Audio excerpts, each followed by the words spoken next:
New York সিটির ব্রঙ্কসে বাংলাদেশি এক ইমামকে অপহরণের চেষ্টা হয়েছে। এই ঘটনায় অপহরণকারীদের কাছ থেকে ইমামকে রক্ষা করতে গিয়ে অপর এক বাংলাদেশি আহত হয়েছেন। রোববার স্থানীয় সময় রাত 9:15টার দিকে এশার নামাজের আগ মুহূর্তে বাংলাবাজার জামে মসজিদের সামনে এই ঘটনা ঘটে। জানা যায়, বাংলাবাজার জামে মসজিদের দ্বিতীয় ইমাম হাফেজ ওমর ফারুককে অপহরণের চেষ্টা করে একদল দুর্বৃত্ত। তাদের কাছ থেকে ইমামকে রক্ষা করতে গিয়ে আহত হন মসজিদ পরিচালনা কমিটির কোষাধ্যক্ষ ইকবাল হোসেন।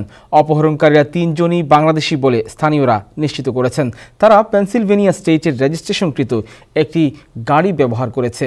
প্রত্যক্ষদর্শীরা জানান, ঘটনার সময় 3 জন যুবক ইমাম ফারুককে একটি ছবি দেখিয়ে জানতে চান তিনি ছবির ব্যক্তিকে চেনেন কিনা। এ সময় ইমাম না বললে দুর্বৃত্তরা তাকে গাড়িতে তোলার চেষ্টা করে। পরে মসজিদ কমিটির লোকজনের বাধার মুখে দুর্বৃত্তরা পালিয়ে যায়। এ সময় হাফেজ ওমরকে রক্ষা করতে গিয়ে ইকবাল হোসেনকে লক্ষ্য করে দুর্বৃত্তরা ঘুষি মারলে সে আহত হয়।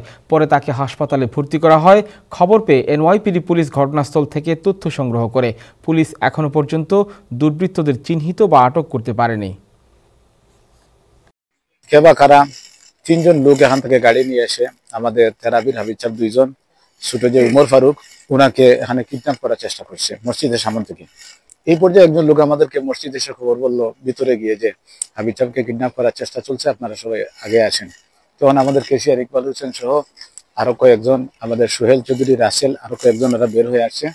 সাথে সাথে মুসল্লিরাও বাইরে থেকে আসতেছে, মসজিদে ঢোকার জন্য সবাই জড়ো হয়ে গেছে এবং ওদেরকে তারা ধরার বা ওদের সাথে কথা বলার চেষ্টা করছে। এরই মধ্যে ওরা আমাদের মুসল্লিয়ানে কেরামদের সাথে অনেক দাঙ্গা লিপ্ত হয়ে গেছে এবং এক পর্যায়ে আমাদের হাবিব সাহেবকে তাদের গাড়িতে তুলছে। তার গাড়ি আপনারা জানেন, এটা ভ্যান একটা গাড়ি ছিল, ডোর ওপেন ছিল। গাড়িতে তুলছে, যখন তোলার সাথে সাথে আমাদের কেসিয়া সবার সে গাড়ি থেকে নামানোর জন্য ওনাকে থানা হেসরা করতেছে। এই সময় গাড়ি টান দিছে, কেসিয়া সব পড়ে আপনারা দেখতেছেন নাকের মধ্যে আঘাত প্রাপ্ত হয়েছে। যখন আমি বাইরে আসছি তখন আমি দেখছি যে এই জায়গাটার মধ্যে ওরা 3 জন ছিল, আর মধ্যখানে হাবিব সাহেব আছে। তখন আমি বলছি ওদেরকে, দেখেন আপনারা তো বাঙালি, আমরাও বাঙালি, আপনারা যদি কোনো কিছু হয়ে থাকে তাহলে আমরা এটা সমাধা করে দিব, এখানে কোনো ঝামেলা বাসে না, কারণ মসজিদের সামনে এগুলো ঠিক না।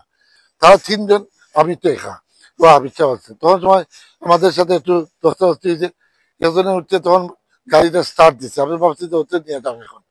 আমি ওর পিছন থেকে ধরছি, ধরার পরেই তারা যখন গাড়ি টান দিচ্ছে তখন আমি পড়ছি কিভাবে আমার এখানে অ্যাক্সিডেন্ট হয়েছে আমি জানি না।